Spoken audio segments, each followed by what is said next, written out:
You just walked past something. The camera saw it, the film knew it was there, and if you watch this movie again, and you will, you'll find something in the opening you missed entirely. It was always there. There's a story buried within this film that horror almost never attempts, not because it can't, probably because it's too uncomfortable. But this doll is a way station for lost souls. The dolls. You ask someone about Tales from the Hood, they say, you know, the one with the dolls. You little nigglings! Then I went back and found the actual title the filmmakers gave it. Triple K, Comeuppance. 2 words that change everything about what this segment is doing. And the fact that the softer name is the one that survived, that's probably not an accident. That's the film's main argument, playing out in real time, 30 years after release. The horror stayed, the accusation gets buried.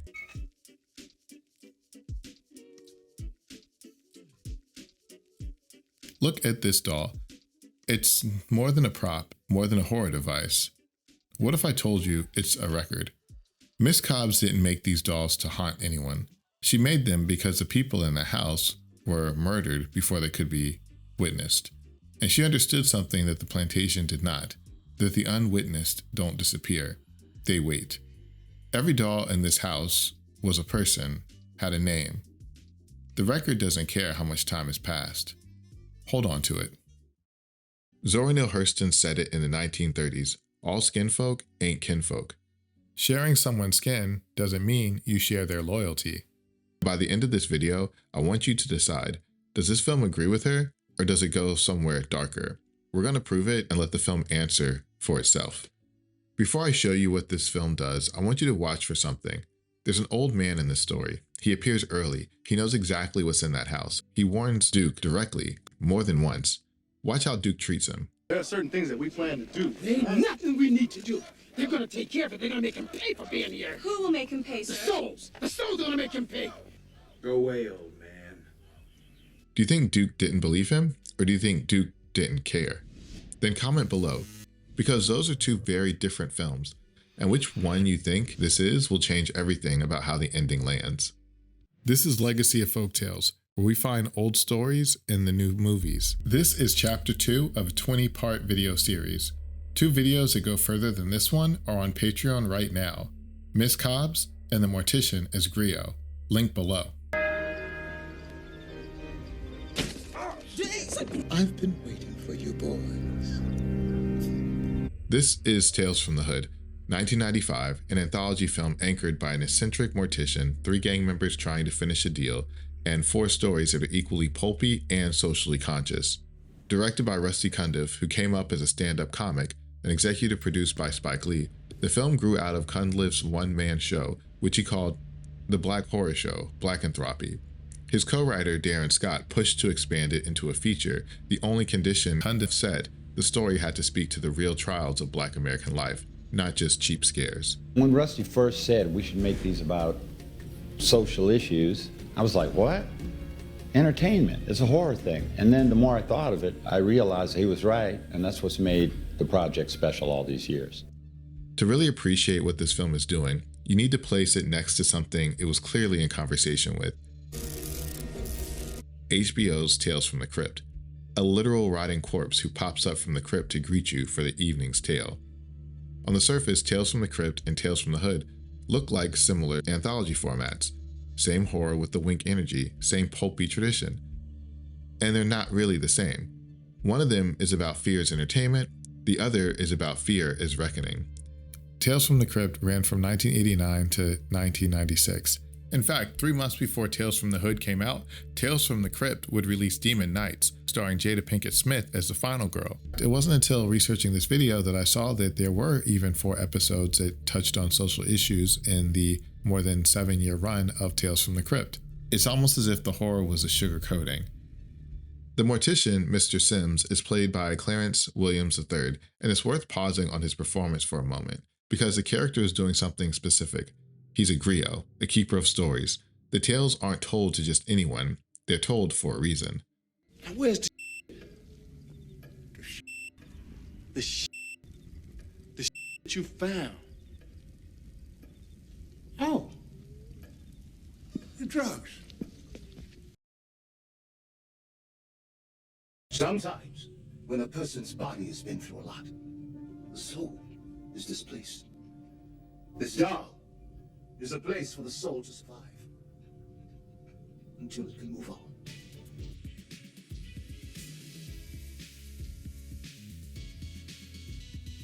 You can give it any name you want. The fact is, affirmative action, quotas, reparations, all mean one thing. Another qualified individual won't get a job or an education simply because he's not the right color. I thought that's what we were trying to get away from. Duke Medgar for governor. Triple K, Comeuppance, begins like all the other elements in Tales from the Hood. A vignette within the anthology. A racist politician, he's decided to make the plantation ground zero for his campaign. Duke Medgar is played by Corbin Burnson, known to most audiences as a charming, calculating Roger Morris from LA Law. The film needs someone whose face says legitimate before the mask comes off. Beyond the obvious concern that the Black and Jewish communities share over the candidacy of one-time Klan member Duke Medgar, there seems to be an additional issue that has sparked anger in the Black community. Councilman Rogers, can you explain? But there's something already wrong with that house. It's disturbing enough that Duke Medgar would claim residency here just for the sake of gaining racist votes. But the real slap in the face is this house, this former plantation, with its history of racism towards Black people to set up camp. Starting to look like a damn minstrel show out there. They was relentless about finding a job is now hounding me. Might put an end to welfare. What is it about this house that has him so worked up? The original plantation owner learned that he would have to free his enslaved people at the end of the Civil War. He didn't free them. He slaughtered them. Every one of them. 12 bodies hanging from that tree alone. Now, fools believe that their souls never rested till Miss Cobbs, an old voodoo woman, bought the place. That's her there in the mural. A voodoo priestess, Miss Cobbs, fashioned dolls for each person who was murdered, not as weapons, as vessels, a place for the soul to survive until it can move on. Paper dolls. Word is, they remain in the house right to this day. You ever seen any of them? I searched every inch of this house. When I first bought the place, I figured the little black might be worth something, but no, I never found any. Every character in this sequence is playing a specific historical role. Duke is the inheritor, the man who receives a crime and converts it into political capital. Rhodie is a facilitator, an insider who makes the outside palatable. The old man is the record, and Miss Cobbs is a consequence. The house is not just haunted, it's keeping score. But here's where the film becomes plantation horror and not just political satire. Before I show you how the house sequences these characters, there's a casting choice in this segment that only makes sense if you already know what that actor was doing in a Spike Lee film 6 years earlier. The man who plays Rhodie is Roger Guenveur Smith. Now, if you know Spike Lee films, you know his face. He improvised his way into Do the Right Thing, walked onto the set and created the character of Smiley, the man who sells photos of Malcolm X and Martin Luther King on the street corner. In Do the Right Thing, Smiley is the moral witness. He holds the evidence of what should have been and smiles at the end of the film. Cundiff cast that man as Rhodie. The man who held photos of Martin and Malcolm is now playing the man who helps a white supremacist run for office. I mentioned in the first video in this series that I grew up in Winston-Salem, North Carolina. What I didn't say is that Winston-Salem is 20 minutes west of Greensboro. In November of 1979, 5 people were killed by Klansmen and Nazis at an anti-Klan march in Greensboro, shot dead in broad daylight, on camera. The Klan and Nazis were acquitted. I grew up hearing about this, not from textbooks, from family members and others who knew people who had been there and involved. Passed down, the way things get passed down. What happened after those acquittals is the thing Cundiff understood when he made this episode. Within a year of that verdict, one of the most visible Klan men in the country had left the organization, put on a suit, and started running for office. The hood didn't disappear, it just stopped being useful. I grew up 20 minutes from that verdict. That's the kind of content I dig into on Patreon, the personal and historical layers that don't fit in a YouTube video. Links below if you want to go deeper. The plantation didn't end in 1865. In many ways, it restructured, and Cundiff didn't invent Duke Medgar. He just gave him a name that was slightly different from the ones already on the ballot. It's not a black-white controversy.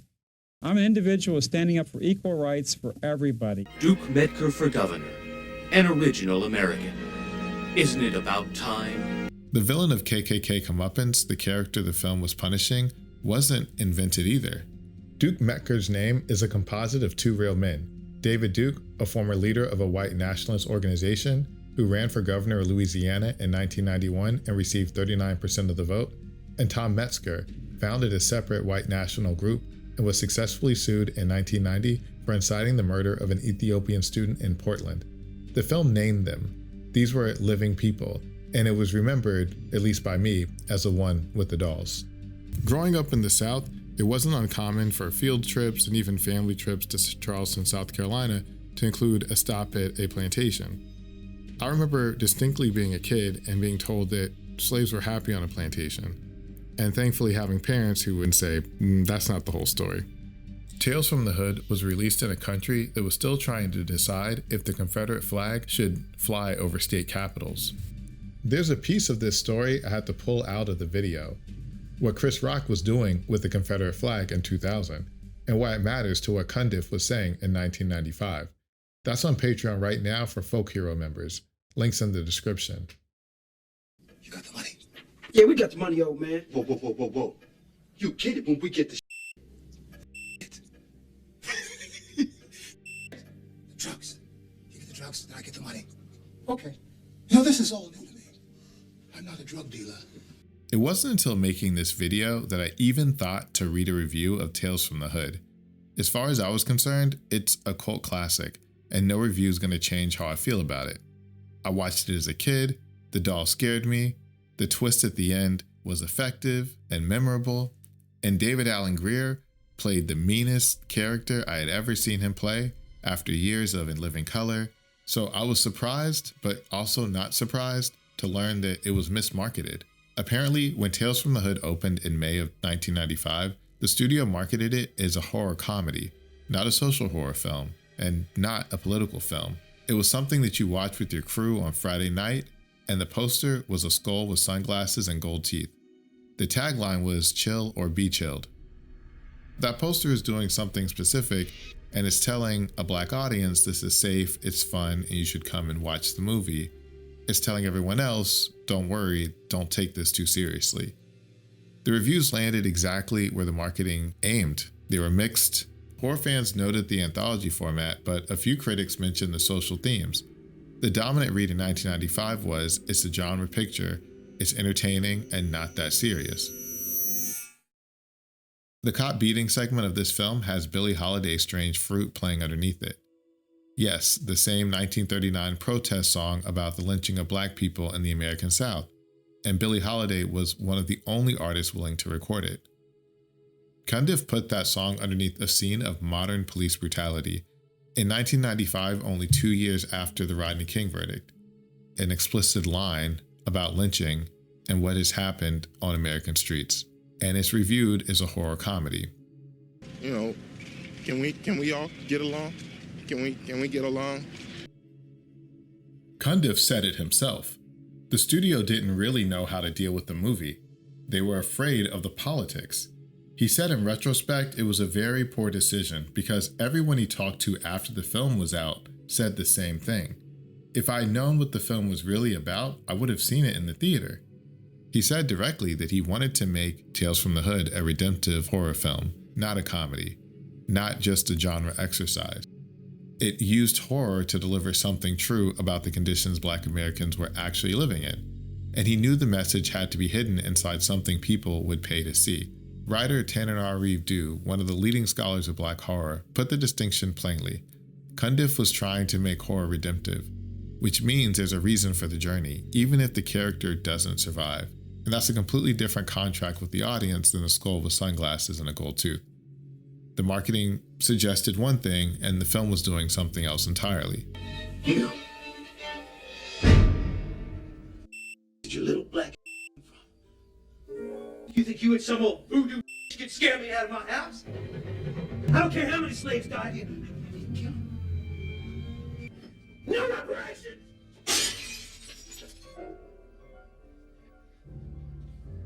The film calls it Voodoo. The more precise word is hoodoo, a distinct practice that took root in the American South, separate from Haitian voodoo. And that distinction matters because what most people picture when they hear voodoo, the dolls with pins, the effigy, the curse through an object, that image is largely a European invention. It traveled through colonial anxieties and B-movie aesthetics until it became the default shorthand for Black spiritual practice. Haitian voodoo is a complex, living spiritual system. The pin doll is not central to it. What Miss Cobbs is practicing is closer to hoodoo, American-born, Southern-rooted. It absorbed African spiritual tradition, European folk magic, and Native American plant knowledge because the people practicing it were surviving inside a system that gave them no other tools. Zora Neale Hurston, the same woman whose words open this video, spent months in New Orleans in the 1920s documenting hoodoo from the inside, not as an outside observer, as someone the community let in. She wrote that hoodoo burns with all the intensity of a suppressed religion, and to be clear, she would use voodoo to talk about hoodoo, but they're two separate things. She also wrote that the worship is bound in secrecy because believers conceal their faith from their brother and sisters, husbands from wives. Root workers and conjure women were real historical figures. What couldn't be said plainly was encoded. What couldn't be resisted openly was resisted through other means. I didn't learn this from a book first. I learned it the way most things get passed down, through a story someone told through someone else, in a room where the adults thought the kids were not listening. In the communities I grew up around, there was always someone who knew. Not a practitioner necessarily, but someone old enough to understand that the world had more counting systems than the visible ones. Because somewhere in the family history, someone had something put on them, and there was no way to undo it. And that person was gone. That knowledge came from someone who loved you, passing on what they'd been passed. Zora Neale Hurston didn't invent that knowledge. She sat with people who already carried it, and she wrote it down so it could travel. When Miss Cobbs appears in this film, I didn't need the movie to explain who she was. I already knew. And more than that, I already understood the old man. And that's what makes me think this is a folktale.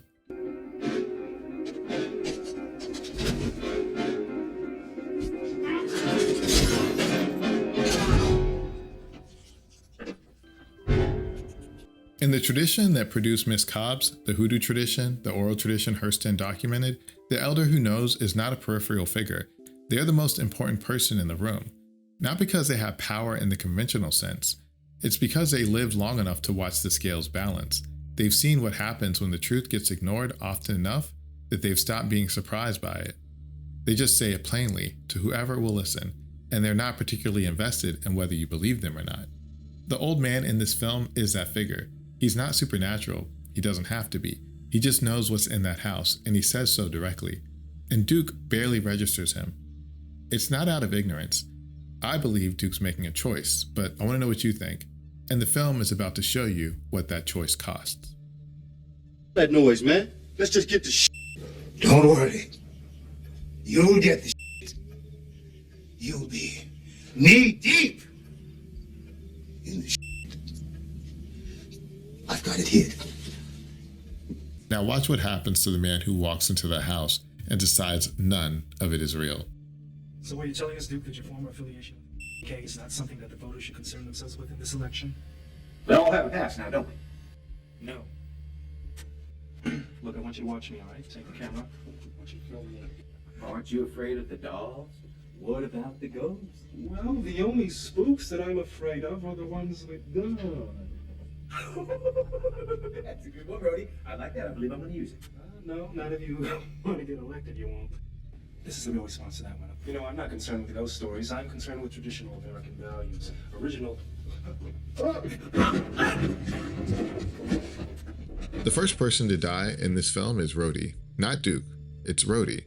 Rhodie is Duke's black campaign manager, the man hired to smooth Duke's racist images and make him presentable to voters, to translate him, to make him palatable.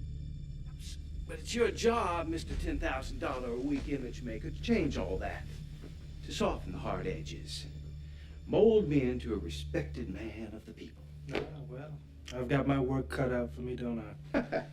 Remember what Hurston said, all skin folk ain't king folk. The film doesn't editorialize about Rhodie's choice, it doesn't give him a speech or a confession, it just sequences him first. He trips on one of the dolls inside the house and he's gone before Duke has faced a single consequence. It seems to be an accident where he just missed his footing. It's actually not until in watching a replay of his fall does Duke see that a doll was present in the death of Rhodie. The film is telling you something about the order of things, about who the house accounts for first. Here's something this film does that most plantation horror does not. The slaughter is mentioned, 12 bodies hanging from that tree alone, but the film does not show it to you. It does not linger.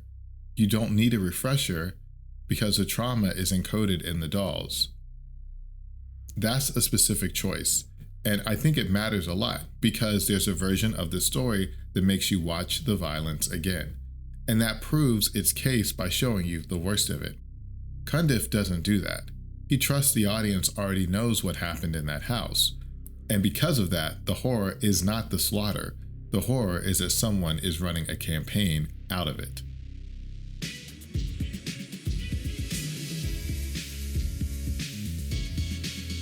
What Cundiff builds in this segment is not just a haunted house story, but a plantation as accountability system. The plantation is a record. It's a record that doesn't forgive. But here's what's worth sitting with. Rhodie doesn't get the same treatment that Clarence gets in the cop story, which happens earlier. If you remember, Clarence, who was a police officer who did not stand up for the abuse of a public officer, Clarence is used by the ghost of this public officer to exact revenge. And then he's put in an asylum where nobody believes him. He's punished, but the film stays with him. His story has an arc. Rhodie, on the other hand, trips on the doll and the film moves on. There's no arc, there's a witness, but there's no asylum. And the house sequences him first and doesn't really look back. Maybe the film's saying his choice was worse than Clarence's. I mean, he's complicit in choosing to take a $10,000 a week payday to help the media image of a known white supremacist. I asked you at the top whether Duke didn't believe the old man or whether he just didn't care. You've now seen what the house decided. Does that change your answer? Even at Rhodie's funeral, the dolls make an appearance, and Duke gets a chance to use a joke from his old campaign manager. So you're not afraid of the ghosts? Well, the only spooks I'm afraid of are you spooky reporters. You need to be scared, Mr. Nectar. Them souls don't want you there. Or maybe the film is showing you how the system disposes of the people who serve it. I don't really think there's a straight answer, but for me, the reason I think KKK Comeuppance is such a great example of plantation horror is that the characters in this sequence all meet a comeuppance based on choices they make in the space of the story. In other words, being skinfolk doesn't save you. It must be that you are aligned with wanting to honor the history, and not honoring the history has consequences for anybody. I think this is deliberate. All skinfolk ain't kinfolk, but not all kinfolk get the same reckoning. Now, if you go back to that scene with the old man, the warning scene, They're gonna make him pay for being here. Miss Cobbs was the keeper of the souls. And now there's no peace. There was peace, but there's no peace in the dollhouse now. The dollhouse? The dollhouse. They're gonna make him pay the dollhouse. Just an old myth around these parts. Ain't no myth. It ain't no myth. It ain't no myth. the knowledge was always visible. The house just kept the score. What follows is genuinely fun. Stop motion sequences, dolls swinging from chandeliers, dodging shotgun blast. But the sequence that lands hardest is the one where Duke grabs the American flag as a weapon against the dolls, and then, when it fails, cowers behind it as a shield. That's not really a subtle metaphor, and the film doesn't need it to be subtle. Duke's genteel campaign persona dissolves completely. The mask doesn't just slip, it completely is gone, and his panic reveals what this campaign actually was. The climax is the film's most direct statement about inherited power, and the dolls devour him. The next time you watch the full sequence, the film is showing you what the politician refuses to see and what the old man already knew. So why does this count as plantation horror? Not because it's set on a plantation, not because the characters reference slavery, but because the structure of the story makes the plantation itself the source of the horror. The house is not haunted by something external. The house is a record of what was done there. And the challenge, the real challenge, is whether you can acknowledge that history. Triple K Comeuppance gives us something genuinely satisfying. The politician is eaten by the dolls. The collaborator goes first. The reckoning is real and earned. I've watched that sequence more times than I can count, and it lands every single time. Rhodie decides to ignore the history in his joke and pays the price. Duke decides to blatantly ignore the dolls. Duke isn't ignorant of the history. He's chosen it deliberately. It's almost his political agenda. The whole thing adds to a certain southern charm. You're sick. And pays the price. The dolls are just the accounting. But here's where the Hurston question gets harder. Rhodie is skinfolk who wasn't kinfolk. That part is clear. He chose proximity to power, and the house collected him first. I've got my work cut out for me, don't I? But Duke is not skinfolk at all, and the house collected him as well, which suggests that this film is adding an extra layer to what Hurston's saying. It's saying the house doesn't sort by skin, it sorts by the choices you make when you know the truth and made the decision anyway. And to me, that makes it plantation horror, because it gives each individual an opportunity to engage and confront history and make a choice. And there are consequences based on the choices they make within the context of that story.